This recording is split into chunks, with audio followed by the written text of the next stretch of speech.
Olá, seja bem-vindo ao podcast do Teu Psicólogo. A cada episódio eu respondo a uma pergunta sobre saúde mental. Eu sou o vosso anfitrião, Marco de Melo Martins. Os jovens de hoje têm mais problemas psicológicos do que os jovens de há 20 ou 30 anos atrás? Bem, vejamos.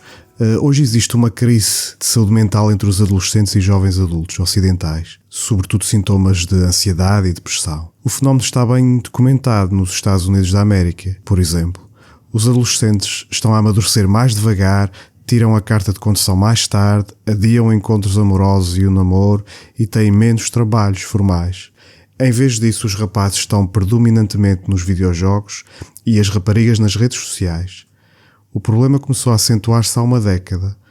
A depressão e a ansiedade aumentou, sobretudo nas raparigas, mas também nos rapazes, embora de uma maneira mais moderada.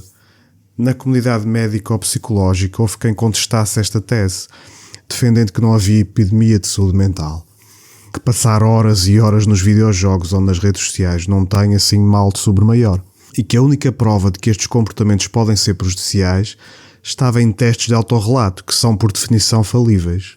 Os adolescentes e jovens adultos estariam mais confortáveis em falar de si próprios, apenas isso. No entanto, houve quem alertasse para um dado perturbador e inegavelmente mais confiável. Nessa época, há uma década atrás, os internamentos hospitalares por motivo de automutilação em adolescentes subiram em flecha. O mesmo acontecendo com números de suicídio, subida essa mais especialmente entre os adolescentes do sexo feminino. Como qualquer problema psicológico ou social, existem múltiplos fatores que o explicam, mas gostava de me debruçar sobre os três principais e mais estudados. O primeiro é o declínio do brincar de maneira livre, ou seja, as crianças estão mais frequentemente sujeitas à superproteção, que as impede de enfrentar as adversidades e complexidades do mundo e aprender com elas. As famílias nucleares são mais pequenas, com menos irmãos ou nenhum, e este contexto dificulta a aprendizagem social, o ganhar de uma certa carapaça saudável, o desenrascar-se. O segundo fator são as redes sociais, não tanto no sentido de troca de mensagens, mas sim no comportamento de postar algo e esperar para ver como os amigos ou os seguidores reagem, e monitorizar também o que acontece nos perfis dos pares. Estas dinâmicas são especialmente nocivas para as raparigas, porque estimulam a comparação social e despertam a sensibilidade à rejeição. Por exemplo, através das redes sociais, descobrir que não se foi convidado para um aniversário e que estão lá todos menos o próprio.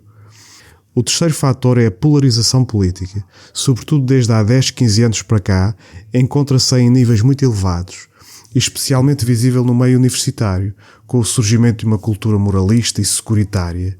Uma época dos safe spaces, trigger warnings, microagressões, matrizes de opressão e cultura de cancelamento. As palavras e os discursos são encarados como uma forma de violência. Os estudantes veem-se como frágeis, em países e universidades tidas como perigosas ou hostis.